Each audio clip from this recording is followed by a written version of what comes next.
네, 여러분, 반갑습니다. 오늘도 화요 예배 하우스 처치 이 모임 가운데 예배 가운데 함께 해주신 여러분 진심으로 환영하고 축복합니다. 이 시간 묵도하시고 또한 사도신경으로 신앙 고백하시면서 오늘 예배를 시작하도록 하겠습니다.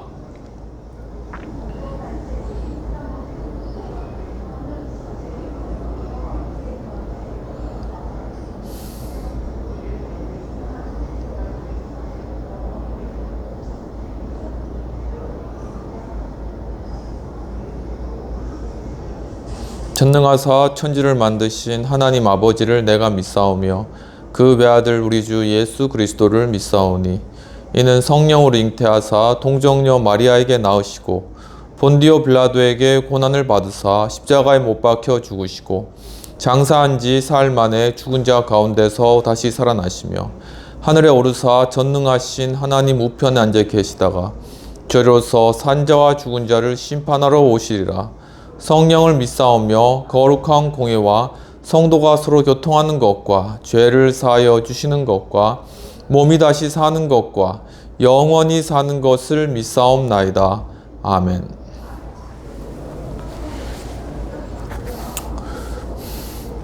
찬송가 370장 주 안에 있는 나에게 찬양하시겠습니다. 주 안에 있는 나에게 딴 근심이 있으랴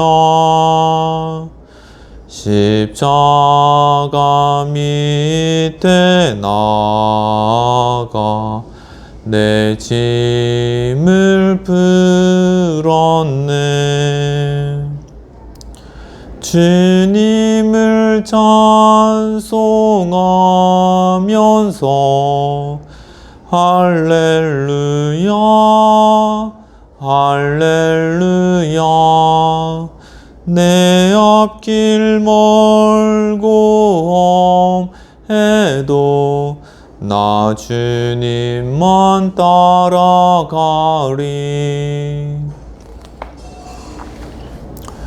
이 시간 공동체를 위한 회개의 기도와 또한 성찬을 위한 기도와 헌금을 위한 기도를 드리겠습니다. 전능하신 하나님 아버지, 이 시간 또한 저희 공동체 이 나라를 위한 회개의 기도를 주님 앞에 올려드립니다. 주님, 참으로 저희가 잼버리 대회를 정말 오랜 시간 준비하여서 개최했지만은 주님 또한 세심하게 그런 것들을 잘 준비하지 못하고 또한 여러 장소나 또한 여러 필요한 물품들도 제대로 공급하지 못하면서 또한 여러 정치권이나 여러 그러한 이권에 밀려서 참 이 대회를 여러 장애와 또한 여러 어려움 가운데 치르게 되었습니다. 주님, 참 저희들이 이렇게 준비하지 못하고 또한 잘 섬기지 못하였던 그러한 저희들의 그러한 부족함과 또한 잘못과 죄악들을 주님 앞에 다 자백하고 내어놓사오니 주님께서 용서해 주시옵소서. 주님의 피로 씻겨 주시옵소서.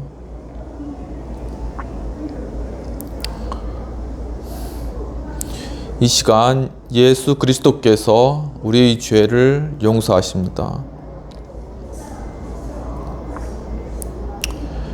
하나님 아버지, 이 시간 또 정말 성찬이 귀한 자리에 주님 함께 참여하게 해주신 주님 감사합니다. 주님, 이 성찬의 떡을 또한 먹고 또한 이 잔을 마심으로 말미암아 예수 그리스도의 십자가에서 피 흘리신 그 십자가의 고난에 참여하고 또한 그것을 통하여서 그리스도의 부활의 생명에 함께 참여하는 저희들 될 수 있도록 주여 인도하시고 지켜봐 주시옵소서. 주님, 또한 저희들 또 이 예배를 위하여서 주님 또 헌금으로 섬긴 손길 위해 주님께서 축복하시고 이 헌금이 쓰이는 곳곳마다 하나님의 크신 그러한 사역의 그러한 열매와 능력이 나타나질 수 있도록 도와주시옵시며 또한 이 헌금을 바친 손길 위에 주님께서 크게 축복하시고 주여 함께해 주옵소서. 감사하고 예수님 이름으로 기도하옵나이다. 아멘.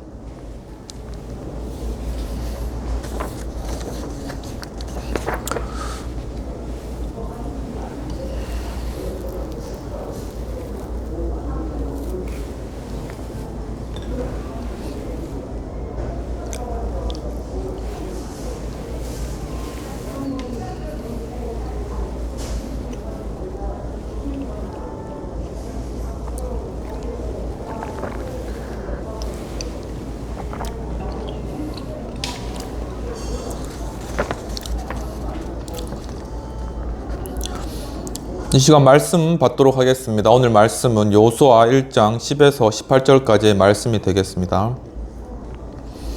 이에 여호수아가 백성의 유사들에게 명하여 가로되 진중에 두루 다니며 백성에게 명하여 이르기를 양식을 예비하라. 3일 안에 너희가 이 요단을 건너 너희 하나님 여호와께서 너에게 주사 얻게 하시는 땅을 얻기 위하여 들어갈 것임이니라 하라. 여호수아가 또 르우벤 지파와 갓 지파와 므낫세 반 지파에게 일러 가로되 여호와의 종 모세가 너희에게 명하여 이르시기를 너희 하나님 여호와께서 너에게 안식을 주시며 이 땅을 너희에게 주리라 하였으니 너희 처자와 가축은 모세가 너희에게 준 요단 이편 땅에 머무리려니와 너희 용사들은 무장하고 너희의 형제들보다 앞서 건너가서 그들을 돕고 16절입니다. 그들이 여호수아에게 대답하여 가로되 당신이 우리에게 명한 것은 우리가 다 행할 것이요 당신이 우리를 보내는 곳에는 우리가 가리이다. 우리는 범사에 모세를 청정한 것 같이 당신을 청정하려니와 오직 당신의 하나님 여호와께서 모세와 함께 계시던 것 같이 당신과 함께 계시기를 원하나이다.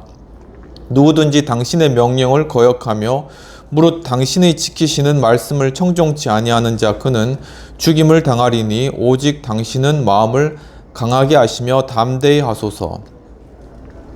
오직 예수님 예수 그리스도의 은혜와 평강이 있을지어다. 성삼위 하나님께 감사와 경배와 영광을 돌려드립니다. 오늘도 예수님을 전합니다. 오늘 본문의 말씀은 여호수아 1장 10에서 18절까지의 말씀이 되겠습니다. 오늘 말씀의 제목은 하나님 예수 그리스도의 군사의 세 가지 모습이 되겠습니다. 오늘 본문의 배경을 설명드리겠습니다. 모세가 광야에서 죽은 후에 하나님께서 여호수아에게 말씀하셔서 요단을 건너가라고 말씀하십니다. 곧 그들은 광야 레바논 또 유브라데와 광야 레바논에서 유브라데까지 또 해쪽 성의 땅 해지는 편 대해까지 바로 이러한 지역을 가나안 땅의 지역을 또한 이스라엘에게 유업으로 주시겠다고 말씀하셨습니다. 또한 여호수아에게는 평생에 너를 당할 자가 없기 때문에 마음을 극히 담대히 하라고 말씀하시고 율법을 행하여서 좌나 우로 치우치지 말라고 말씀하셨습니다. 그리고 이 율법을 주야로 묵상하여 그 가운데 기록한 대로 다 지켜 행하라고 말씀하시면서 여호수아의 그 길이 평탄하게 될 것이라고 약속을 하셨습니다. 그래서 여호수아가 하나님의 말씀을 받고 난 이후에 진중으로 두루 다니면서 이스라엘 백성들에게 너희가 3일 안에 요단을 건너서 하나님께서 주시는 땅에 들어갈 것이라고 말씀하였습니다.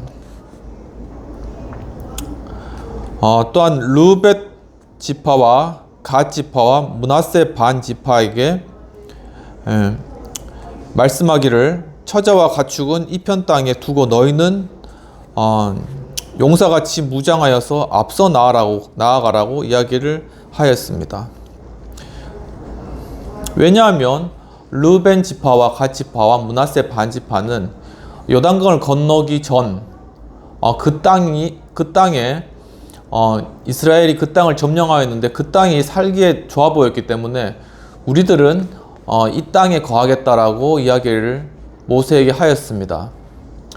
그러자 모세는 너희가 어떻게 이렇게 하느냐, 너희가 이스라엘과 함께 요단을 건너야 될 것이다 라고 이야기를 하였습니다. 그런데 므낫세 지파와 또한 므낫세 반지파와 갓 지파와 또한 루벤 지파는 우리가 이스라엘 다른 우리 형제들과 함께 저 가나안 땅에 들어가서 저 땅이 온전히 다 굴복할 때까지, 저 땅을 다 점령할 때까지 우리가 함께 싸우겠다.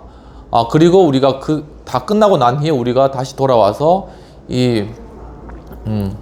바로 이 땅 가나안, 그러니까 요단강 이쪽 편에 있는 그 땅을 우리가 이제 차지하고 거기 안식하겠다. 그렇게 모세에게 이야기를 한 것입니다. 그래서 그때 그 이야기를 듣고 바로 루벤 지파와 갓 지파와 므낫세 반 지파는 요단강 건너지 않고 이쪽 편에 이제 그 지역을 분배하기로 그렇게 약속을 한 것입니다. 그래서 이제 여호수아가 이 루벤 지파와 갓 지파와 므낫세 반 지파에게 너희가 먼저 요단강을 먼저 건너가서 용사처럼 무장하고 건너가서 그 땅을 너희 다른 형제들과 함께 그 땅을 취하는 것에 너희가 힘써라. 그렇게 이제 그 지파들에게 가서 그 이야기를 한 것이죠. 여호수아가 루벤 지파와 갓 지파와 므낫세 반 지파에게 너희 형제들이 안식할 그 땅을 얻은 후에 요단 이편을 돌아와서 이 땅을 차지하라. 그렇게 이제 이야기를 하였습니다. 그러자 그들이 우리가 당신께서 말하는 대로 다 행할 것이며 또한 당신이 보내는 곳에 우리가 갈 것이다 라고 하면서 우리가 모세를 청종한 것 같이 우리가 여호수아 당신을 청종하겠다 라고 이야기를 한 것입니다. 그리고 여호수아에게 하나님께서 여호수아 당신과 함께 하시기를 바란다 라고 그렇게 이야기를 하였습니다.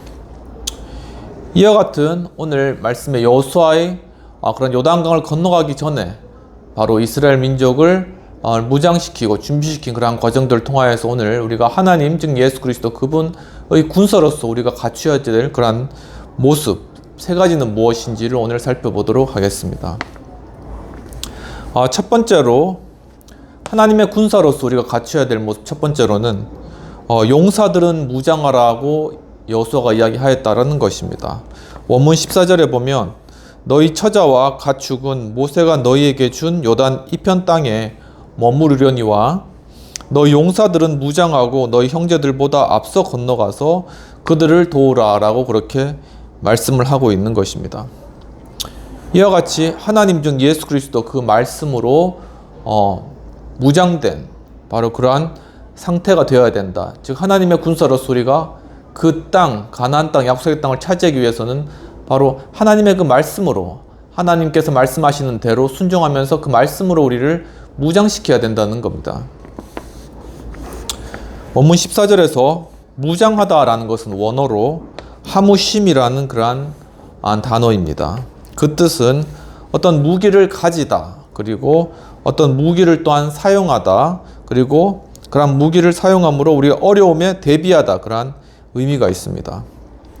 즉 바로 여호수아의 말대로 이스라엘 백성, 특히 므낫세 반지파와 갓 지파와 또한 루벤 지파가 바로 그 땅, 가나안 땅을 점령하기 위하여서 바로 자신의 몸을 전투에 합당하게 바로 그러한 무기들로 무장을 하였다는 것이죠. 이것은 우리가 영적으로 보았을 때 우리도 이 땅 가운데 살아갈 때 영적인 전투에서 승리하기 위해서는 우리가 영적인 그러한 무장을 우리 몸에 갖추어야 된다는 것입니다. 이와 같이 사랑하는 성도 여러분, 오늘 하나님 즉 예수 그리스도 그분의 용서로 우리가 서기 위하여서는 바로 주님의 말씀으로 우리가 정말 이 여호수아가 루벤 지파와 갓 지파, 므낫세 반 지파에게 명령하였던 것과 같이 무장하라고 이야기하였던 것과 같이 우리가 주님의 말씀으로 그분의 그러한 주시는 그러한 능력과 은사들 우리가 무장되어야 된다는 사실입니다. 이와 같이 우리 정말 주님의 말씀으로 무장되어서 우리 영적인 전쟁 가운데 승리하는 여러분 되시기를 주님의 이름으로 축원합니다. 바로 이와 같이 에베소서에서 바울은 바로 그 에베소 성도들에게 바로 영적인 그러한 무장을 하라라고 이야기를 하고 있습니다. 그 영적인 무장이라는 것이 무엇이냐? 그 6장 가운데 바울은 이렇게 이야기합니다. 즉 진리로 너희 허리띠를 띠어라. 그리고 의의 흉배를 붙여라. 그리고 평안의 복음에 예비한 신을 신어라. 그리고 믿음의 방패를 가져라. 그리고 악한 자가 쏘는 그러한 그러한 화전이 뭐냐면은 이렇게 불화살 있잖아요. 예전에 이제 뭐 글래디에이터 이런 걸 보면 이렇게 쫙 이렇게 불화살 이렇게 화살에 불을 붙여가지고 이렇게 쏘잖아요. 그러면은 그게 이제 상대편 성에 들어가거나 아니면은 병거에 이렇게 딱 꽂혀가지고 이제 그게 막 불타는 거죠. 그러면 상대방이 이렇게 그 전력을 잃어버리는 겁니다. 이와 같이 악한 자, 우리가 영적인 측면에서도 이 사탄 마귀들이 이렇게 화살을 가지고 이렇게 쏴가지고 이렇게 믿는 자들도 이렇게 무너뜨리기 위해서 계속 공격을 해온다는 거죠. 이제 그런데 그것에 대해서 바로 믿음의 방패, 그 방패를 우리가 갖추고 있어야지 그런 불화살들이 날라올 때 우리가 그것을 막고 바로 그런 것들을 우리가 방어를 할 수 있다는 사실입니다. 또한 그것으로 악한 자를 또 소멸하고 또 구원의 투구를 가지라. 우리가 구원이라는 것은 하나의 우리 영혼이 구원받았다라는 것은 하나의 소망인 것이죠. 우리가 결국적으로는 하나님 나라에 들어갈 것이다. 그러한 우리의 구원의 소망이 우리에게 있는 것입니다. 예수 그리스도를 믿음으로 우리가 구원을 받았다라는 그런 확신. 바로 그러한 확신이 바로 이렇게 투구가 된다는 거. 우리의 머리에 쓰는 투구가 되어서 영적인 전쟁에 나갈 때 그러한 확신을 가지고 나아갈 때 약한 자들이 우리 보통 심령을 많이 건드리거든요. 우리 마음 가운데 네가 정말 구원을 받았어.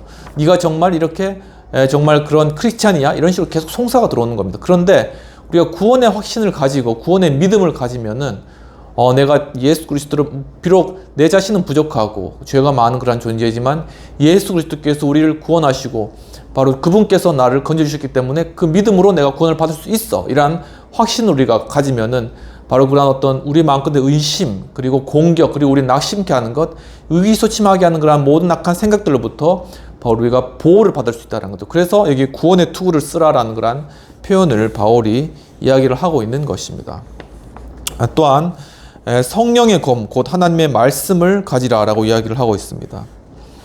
즉 우리가 정말 이러한 결국은 이 영적인 전쟁이 우리의 마음에서 먼저 일어나는 것이고 또한 우리가 사람 만나는 관계 가운데 일어나는 것이고 또한 이 공중권세를 잡은 이러한 곳에서 일어나는 것입니다. 그래서 영적 전투의 새 영역이라는 그런 책도 있는데 결국은 그 가운데서 어떤 악한 그런 사단마귀의 그런 논리 그리고 어떤 주는 생각들 그런 어떤 유혹들 이런 것들로부터 결국 이기고 승리하면서 나아가는 것이 영적 전쟁이거든요. 그리고 또 영혼들을 구원하기 위해서 정말 그들이 가진 생각들을 어떻게 보면은 아집과 어떤 견고한 성들을 부수고 그 가운데 복음으로 영향을 주고 또한 그 영혼을 또한 주님께로 돌리기 위해서는 결국 우리가 말씀으로 그 영혼을 돌리게 되는데 그러기 위해서는 우리가 그 영혼들에게 해줄 말들을 우리 마음 가운데 가지고 있어야 된다는 겁니다.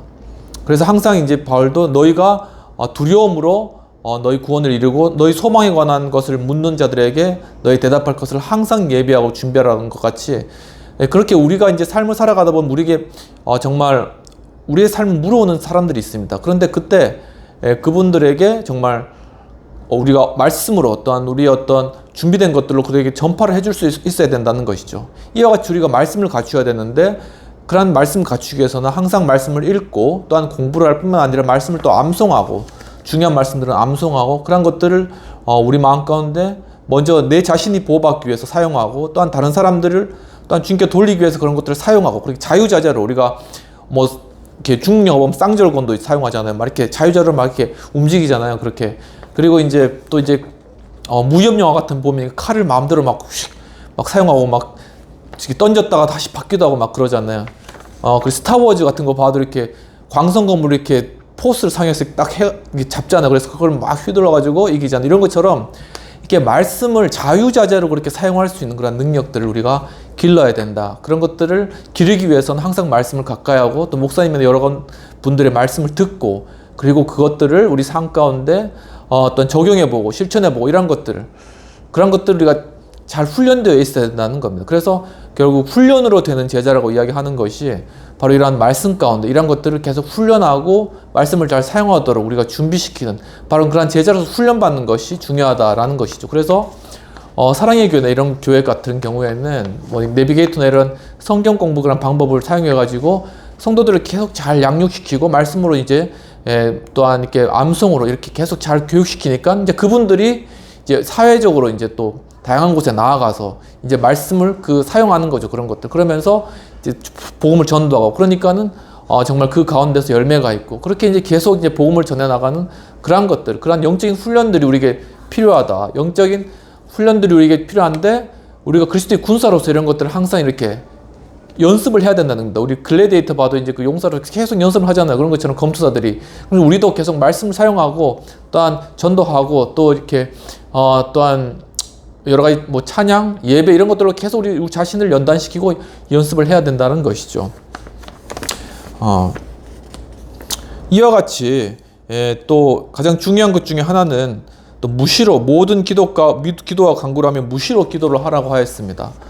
그냥 결국은 우리의 삶 가운데 영적으로 승리하기 위해서는 우리가 마음의 전쟁에서 이겨야 되는데 그것을 위해서는 우리가 항상 기도하며 우리의 삶을 다 주님 앞에 드려야 된다는 것입니다. 그러니까 우리 어떤 포인트 어떤 문제 우리의 삶에 여러 가지 다양한 문제들이 있을 수 있거든요. 그리고 우리가 해야 되는 그런 임무들도 있고 근데 그건 그러한 것들을 하나님께 올려드리는 것들 그런 것들을 잘 이렇게 정말 기도로서 하나님께 맡겨드리는 그런 훈련들을 또 해야 된다는 것입니다. 그래서 이제 아침에 기도하고 또한 점심 때 그리고 저녁 때 모든 것을 이제 감사하면서 기도하고 이런 기도의 정기적인 그러한 삶을 훈련해 나가야 되는 마치 수도원과 같이 그런 것들을 아침에 점심 때 저녁 때 다니엘과 같이 이 다니엘이 정말 자신이 이제 바벨론으로 잡혀가 가지고 거기서 이제 총리가 되죠. 근데 거기서 다른 사람들의 모함을 받아서 이제 하나님만 섬기다가 결국 그가 죽게 되었는데 이제 사람들 고소한 게 결국 다른 신에게 절하지 마라 그랬는데 왕 외에는 근데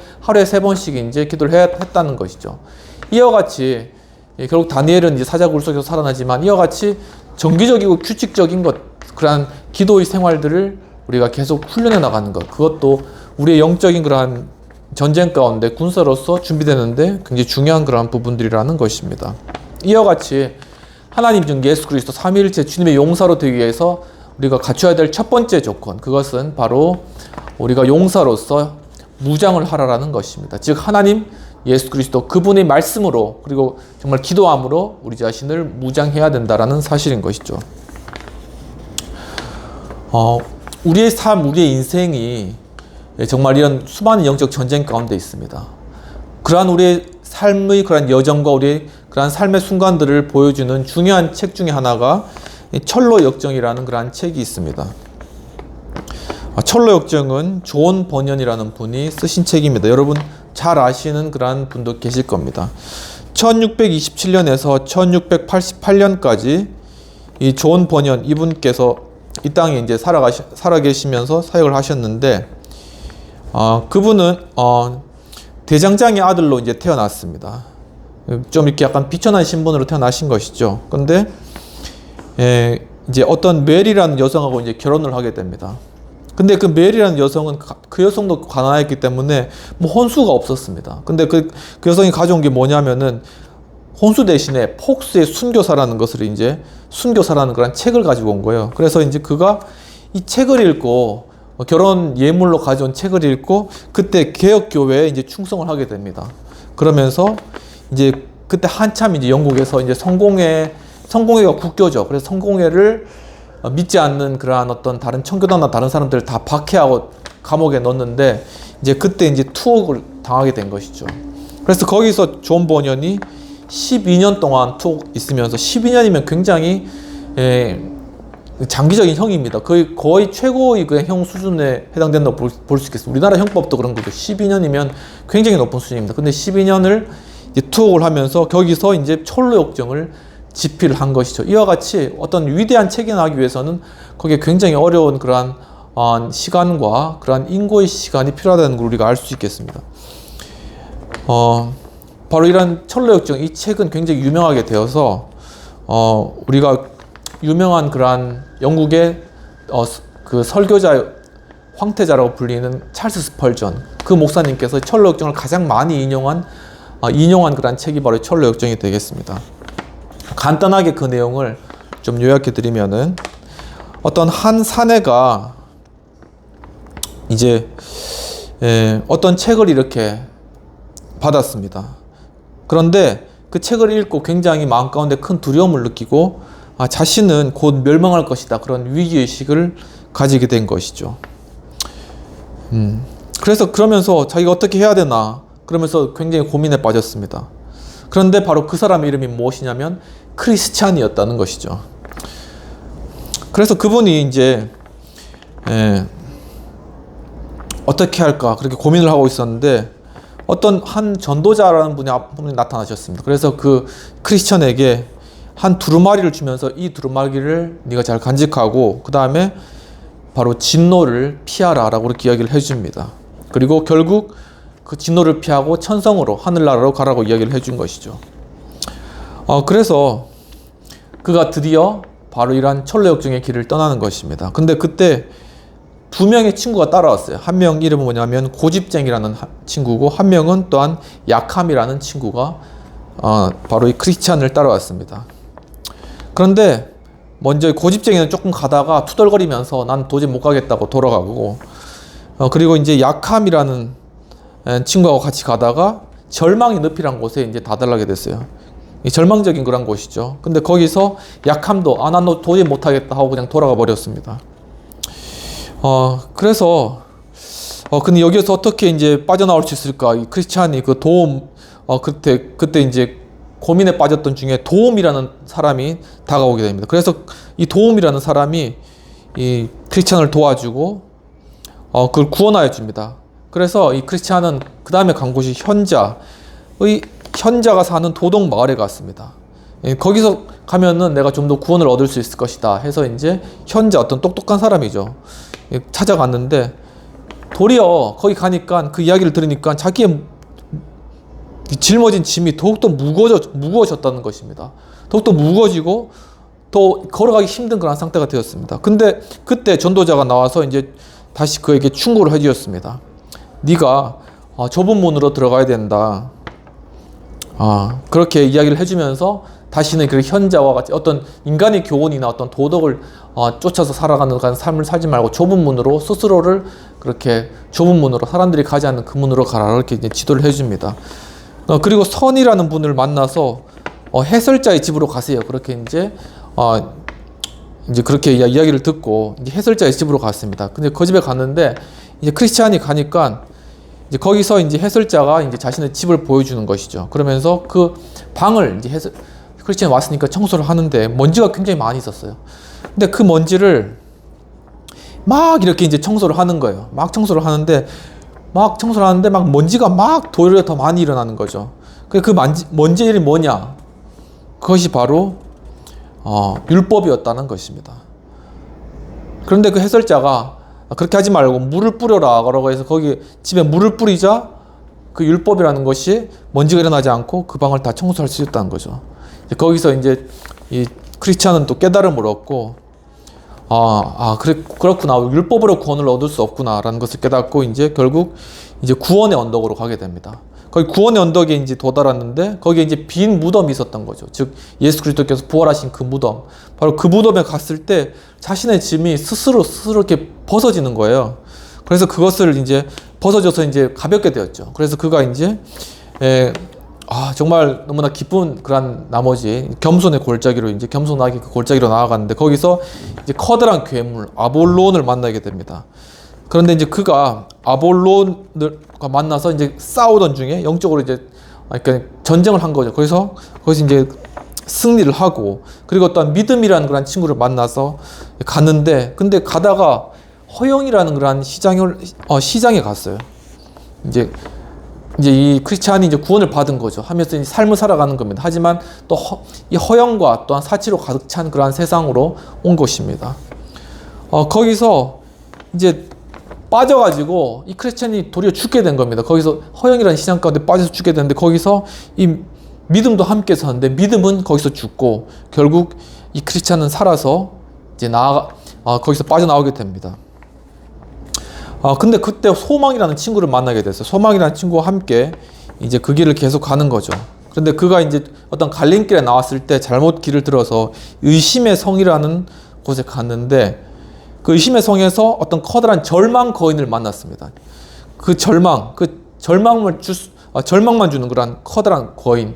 그 거인이 와이프 이름이 뭐냐면은 또 의심입니다. 의심. 그래서 계속 그 크리스찬에게 의심을 주는 거죠. 네가 결코 갈 수 없다. 그러면서 의심을 주고 그 의심이 결국 이 크리스찬을 절망에 빠뜨리는 걸로. 이제 그렇게 계속 절망에 빠뜨리도록 그렇게 하였는데 그 크리스찬이 거기서 도망쳐 나오게 됩니다. 가까스로 도망쳐 나와서 천성문에 이제 다다른 거죠. 저 앞이 바로 천성문이다. 그런데 갑자기 그 앞에 어둠에 대한 공포가 가득 임하는 것입니다. 천성문을 바로 앞에 놓고 그런데 그럼 과연 어떻게 이 가운데 구원을 얻을 수 없을까? 그러면서 결국 그 가운데 좌절하고 절망에 빠지게 되는 것이죠. 바로 천성문을 앞에 놓고. 근데 그때 바로 이 소망이라는 친구가 그를 도와줬습니다. 그를 돕고 너는 갈 수 있다 천상에. 바로 그렇게 그를 도와주었을 때 하늘에서 하나님의 팔이 나와서 그를 구원하였다는 것이죠. 바로 이와 같이 천국에 대한 소망, 하늘나라에 우리가 들어갈 것이라는 소망, 이것이 끝끝내 우리의 인생 가운데 죽음이라는 그러한 어둠과 절망의 그러한 구렁텅이를 통과하게 하고 결국 하나님의 팔을 의지해서 천성에 들어가게 하는 그러한 중요한 그러한 요소라는 것입니다. 이와 같이 바로 구원의 소망에 대한 투구를 우리의 머리에 이렇게 쓰는 것, 바로 이러한 영적인 갑옷으로 우리가 믿음의 그러한 방패를 삼고 또한 말씀의 검을 가지고 또한 의의 흉배를 붙이고 또한 진리의 허리띠를 띠고 그것으로 모든 악한 자의 화전을 소멸하며 우리의 영적인 전쟁을 해나가야 된다는 것입니다. 이와 같이 오늘 하나님 예수 그리스도 삼위일체 주님의 용사로서 무장되는 첫 번째 방법, 즉 하나님 예수 그리스도 그분의 말씀으로 우리가 무장이 되어야 된다는 그러한 사실입니다. 하나님의 군사로 우리가 준비되는 갖춰야 되는 하나님의 군사의 세 가지 모습 중 두 번째 모습은 바로 명한 것을 행하겠다 하였다라는 것입니다. 오늘 본문 16절에 그들이 여호수아에게 대답하여 가로되 당신이 우리에게 명하신 것을 우리가 다 행할 것이요 당신이 우리를 보내시는 곳에는 우리가 가리이다 라고 이야기를 하였습니다. 즉 바로 하나님 예수 그리스도 그분의 말씀에 우리가 충성하였다라는 것입니다. 즉 바로 므낫세 지파, 므낫세 반지파, 갓지파 또한 루벤 지파는 여호수아가 이야기한 대로 본래 그들이 모세에게 약속한 대로 바로 먼저 너희들이 다른 너희 형제들보다 앞서서 건너가라라고 하는 그러한 말에 대해서 우리가 그 말씀을 받아들이고 우리가 그 말씀대로 순종하겠다. 즉 당신의 말씀에 충성하겠다라는 그러한 충성한다는 그러한 맹세가 있었다라는 것이죠. 본문에서 행하다라는 것은 원어 나이세로 그렇게 하겠다, 그것에 동의한다, 해낼 것이다 라는 그러한 의미를 가지고 있습니다. 이와 같이 사랑하는 우리 성도 여러분, 정말 하나님의 군사로서 정말 주님께서 우리에게 주신 그러한 명령, 바로 하나님께서 우리에게 맡겨주신 사명, 그것을 우리가 능히 해낼 것이다. 그리고 그것에 우리가 끝까지 충성하겠다, 끝까지 우리가 순종하겠다, 그러한 고백을 하는 여러분 되시기를 주님의 이름으로 축원합니다. 이와 같이 우리 인생 가운데 이 영적인 전쟁 가운데 우리가 승리하기 위해서는 우리가 우리의 주인에게 충성을 해야 되겠다는 그러한 충성에 대한 그러한 마음이 있어야 되는 것입니다. 오늘 사무엘하 23장에서는 다윗의 그러한 중요한 바로 용사들을 거기서 이제 언급을 하고 있습니다.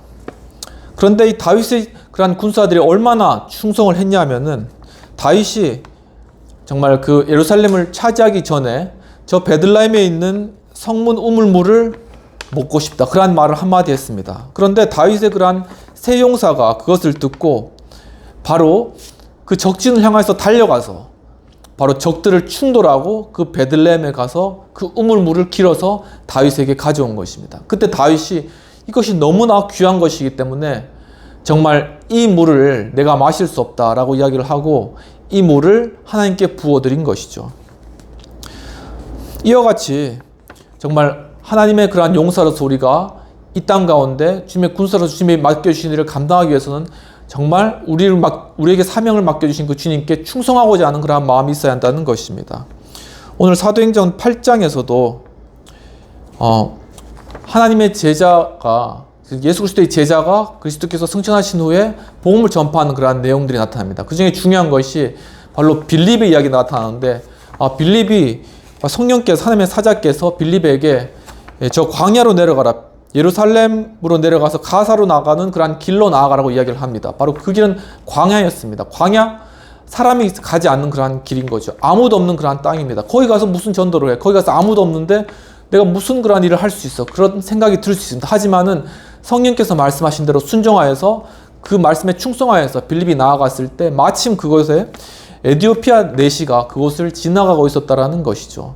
바로 그 에디오피아 내시에게 빌립이 가서 에디오피아 내시가 그곳에서 성경을 읽는 것을 듣고 또한 그곳에서 이사야 말씀을 읽는 것을 들었습니다. 이사야 말씀은 이제 고난받는 종에 대한 그런 내용이죠.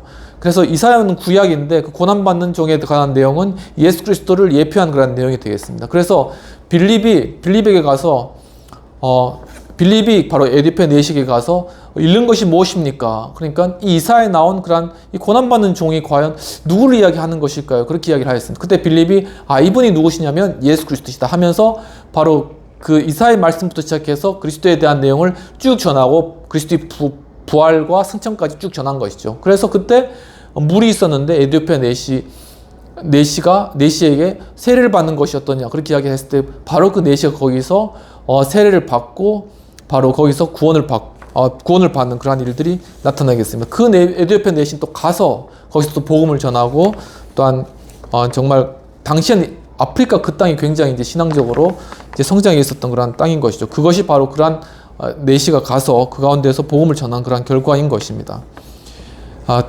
바울은 고린도전서에서 이와 같이 우리가 그리스도의 군사로서 하나님의 용사로서 우리가 살아가기 위하여서는 바로 가장 중요한 것이 충성이라고 이야기를 하고 있습니다. 너희가 우리를 하나님의 예수 그리스도의 일꾼으로 여길 것인데 즉 이 복음의 말씀을 듣는 고린도 성도들 바로 여러분들이 우리를 바로 하나님의 그러한 일꾼을 맡은 자로 예수 그리스도의 일꾼을 사역을 맡은 자로 여길 것인데 바로 이런 맡은 자에게 주어진 것은 맡은 자가 감당해야 될 것은 바로 충성이다. 바로 그 맡은 자에게 구할 것은 충성이다라고 이야기를 하고 있습니다. 반대로 즉 고린도 성도들도 정말 예수 그리스도를 위해서 여러분들이 일을 하기 위해서는 바로 충성스럽게 그 말씀을 따라야 한다라고 이야기를 하고 있는 것이죠. 이와 같이 하나님 즉 예수 그리스도 군사의 세 가지 모습 중에 두 번째 모습은 바로 하나님의 말씀, 예수 그리스도의 그 말씀에 충성을 해야 한다라는 그러한 사실입니다. 혹시 여러분 육탄 심용사라는 그러한 분들을 혹시 여러분 아십니까? 저도 충성에 관한 내용들을 준비하면서 이렇게 검색하다가 육탄 심용사라는 분들을 처음 알게 되었습니다. 얼마나 제가 이제 역사교육을 제대로 받지 못했는가 하는 것을 이제 입증하는 그런 내용입니다. 이 육탄 심용사에 대한 부조상이 그 심용사에 대한 내용이 전쟁 기념관의 부조상으로 이렇게 나타나 있습니다. 용산에 있죠. 이제 이분들이 어떤 분인가 하면은 1949년 5월 4일 6.25가 발발하기 전입니다. 그때 개성의 송악산이라는 곳에서 자폭 공격을 하고 거기서 다 죽으신 분들이십니다. 즉 그분들이 했던 중요한 임무는 뭐냐면은 조선인민군 육군 특화점을 폭파하는 것입니다. 그분들은 이 일로 인하여서 을지무공 훈장을 받게 됩니다. 위키백과에 대한 설명했던 내용을 그대로 말씀드리는 것입니다.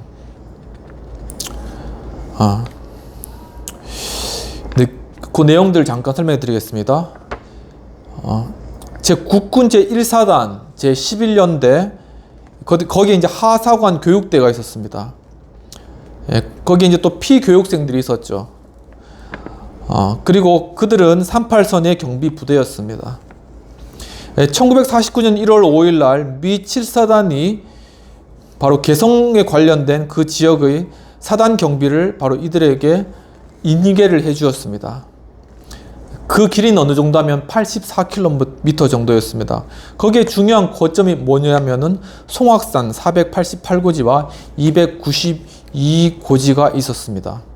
근데 그 당시에 한국군은 굉장히 병력이 적었고 그리고 미군은 즉 한국군에게 이런 것들 유엔군 한국군들에게 이런 모든 방어를 넘겨주고 떠나려고 하는 그런 상황이었던 것이죠. 그렇지만 북한군에 비하여서 우리 남한은 너무나 병력도 적고 무기도 적고 인원도 적었기 때문에 그것을 인계받을 수 있는 그런 상황이 아니었습니다. 그런 것들을 잘 아는 인민군은 1949년 5월 3일 날 929고지 남쪽을 기습하였습니다. 순간적인 그러한 기습, 2,000명이나 되는 인민군의 기습에 292고지는 비둘기 고지, 292고지에 있는 유엔 고지와 비둘기 고지를 바로 상실하게 되었습니다. 그러면 빨리 예비부대가 와야 되는데 그 당시에 예비부대를 소집할 수 있는 그런 능력이 굉장히 부족하였습니다. 오직 있는 거라고는 하사관 교육대, 교육받는 하사관들, 그게 유일한 예비부대였습니다. 그런데 이제 그 부대를 가지고 5월 4일 날 반격을 한 것이죠.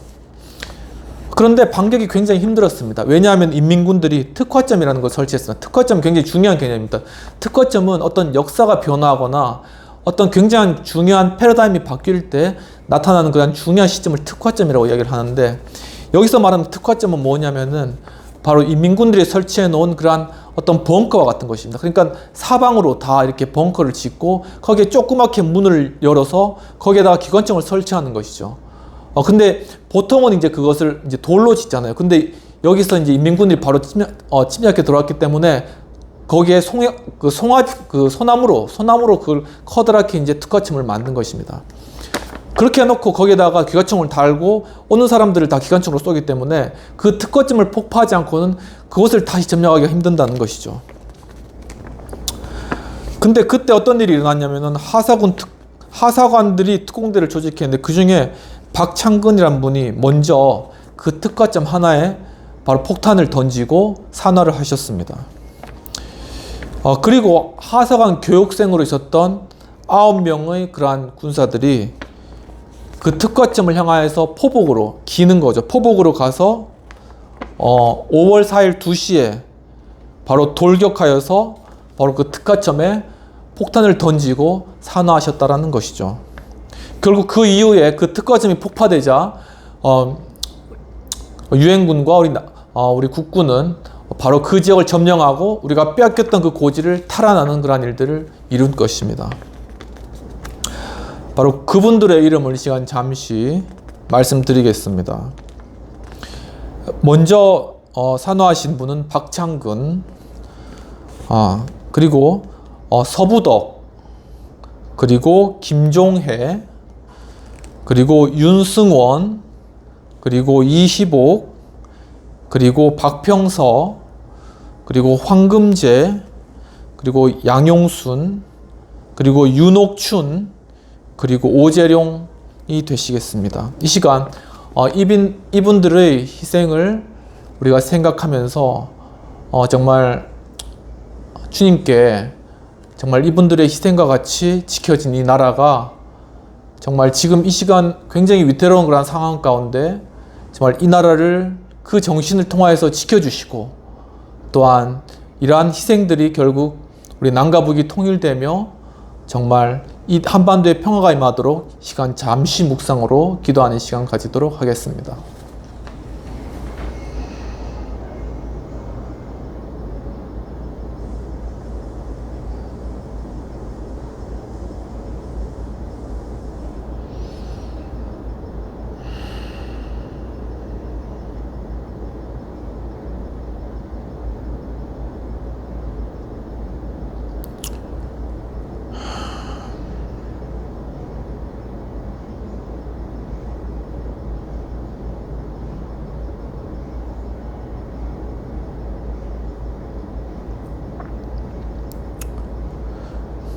예수님 이름으로 기도합나이다. 아멘.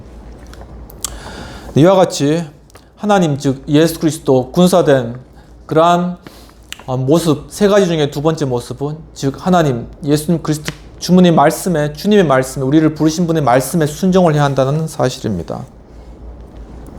마지막으로 하나님 즉 예수 그리스도 그분의 용사로서 우리가 갖춰야 될 모습, 세 번째는 당신을 청종하겠다라고 이야기를 하였다라는 것입니다. 즉 원문 17절에 우리는 범사의 모세를 청종한 것 같이 당신을 청종하려니와 오직 당신의 하나님 여호와께서 모세와 함께 계시던 것 같이 당신과 함께 계시기를 원하나이다 라고 이야기를 하였습니다. 즉 므낫세 반지파, 갓지파, 르우벤 지파가 이렇게 얘기를 한 것이죠.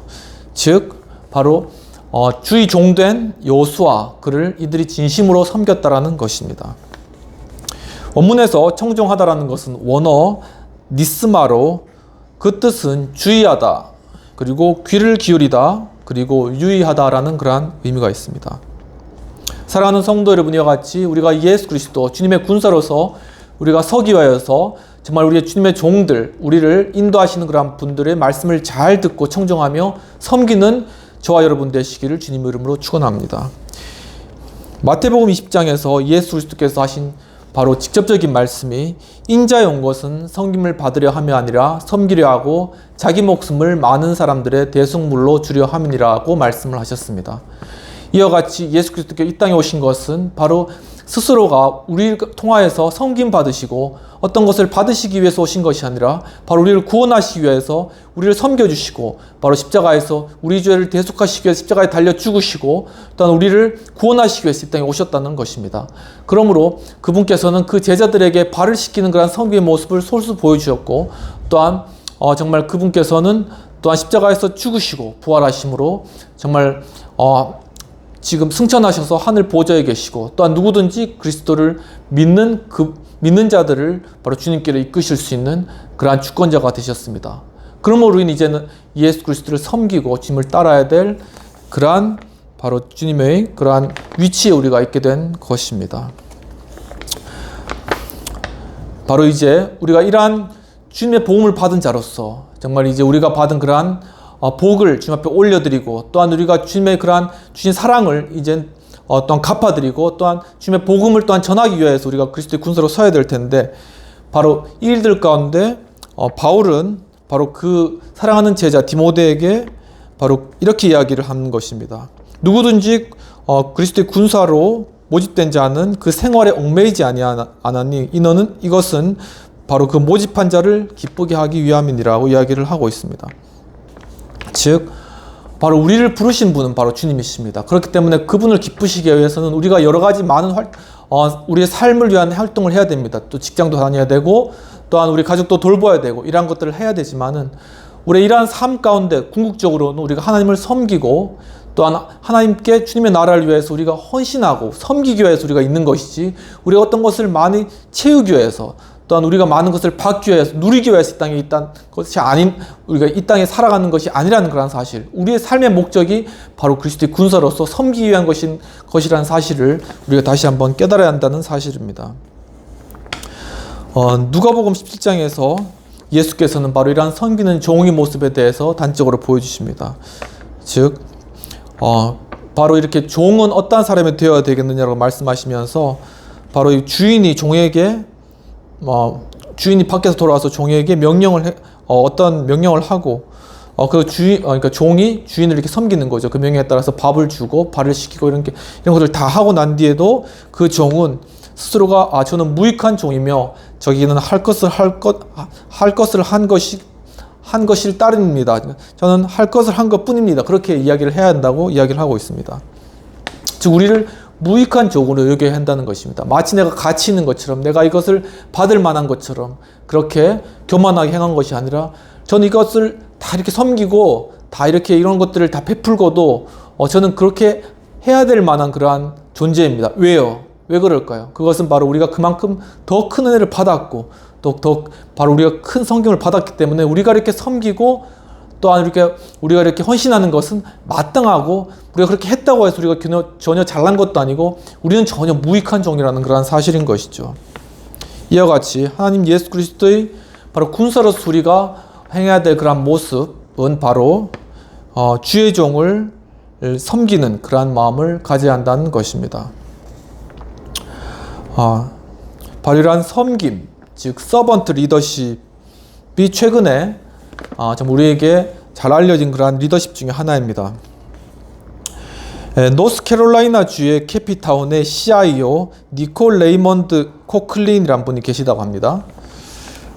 CIO가 제가 잘 몰랐는데 이게 칩 인포메이션 그러니까 어떤 최고 정보 운영자인 거죠. 이제 CEO가 이제 최고 경영자잖아. 이런 것처럼 이 CIO라는 것이 또 있다고 합니다. 그러한 니콜 레이먼드 코클린이 이 코로나 시대에 필요한 중요한 리더십이 바로 서번트 리더라고 그렇게 CIO라는 잡지 2022년 5월 18일 날 이야기를 하였습니다. 코글리는 바로 이 서번트 리더십의 중요한 요소가 배려, 그리고 공감, 그리고 존중, 그리고 격려라고 이야기를 하고 있습니다. 바로 이러한 것이 이 팬데믹 시대의 중요한 가치라는 것입니다.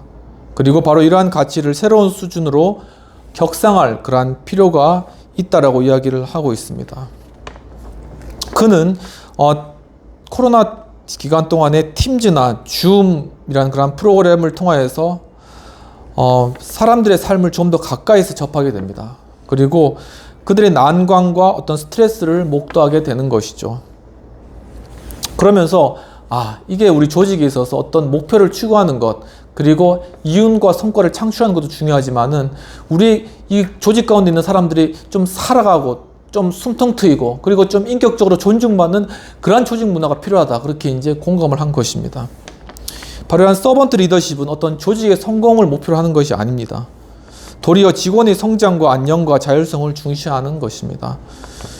그리고 그 서번트 리더십의 목표는 모든 사람에게 참된 자아로서 성장하는 것을 목표로 삼고 있습니다. 굉장히 이상적이죠. 그리고 포용적 환경을 만들어주고 정서적 건강을 향상시키는 것을 구체적인 실행 목표로 삼고 있습니다.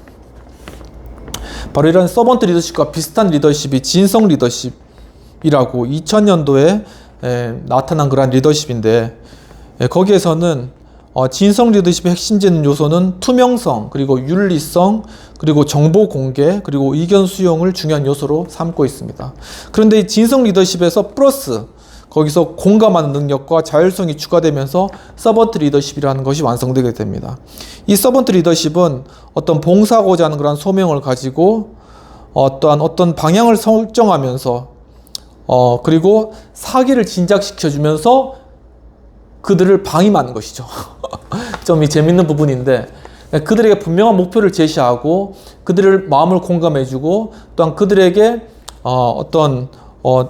윤리적이고 투명하게 대하면서 어떤 자율성이나 그들의 안녕을 다 보장해주고 난 뒤에는 너희들이가 원하는 대로 해봐라, 그렇게 이제 방임을 하는 그런 특징이 있다는 것입니다. 굉장히 독특한 그런 리더십입니다.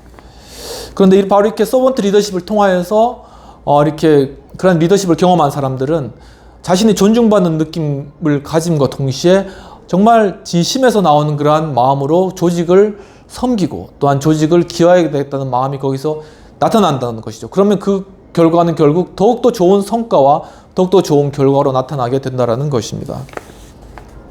이와 같이 바로 이러한 진정한 리더는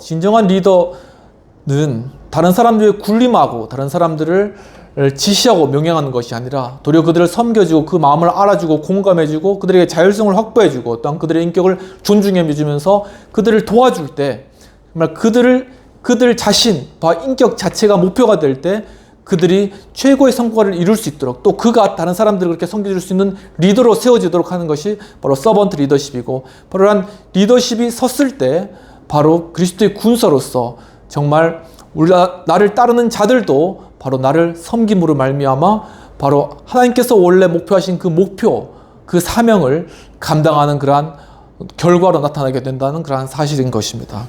이와 같이 오늘 말씀을 정리하도록 하겠습니다. 바로 하나님 예수 그리스도의 군사로 우리가 살아가는 세 가지 모습 중에 첫 번째 모습으로는 용사들여 무장하라, 그렇게 요소가 이야기를 했다는 것이죠. 즉 하나님 예수 그리스도의 그러한 말씀 또 그분의 성령의 은사들로 무장을 해야 된다는 것입니다. 두 번째로는 바로 르벤 지파, 므낫세 밧 지파, 갓 지파가 여호수아에게 당신이 명한 것을 우리가 행하겠다라고 한 것과 같이 바로 하나님의 말씀, 예수님의 말씀, 그 말씀에 우리가 충성하고 정말 충성된 종으로서 충성된 사람으로 서야 된다는 사실입니다.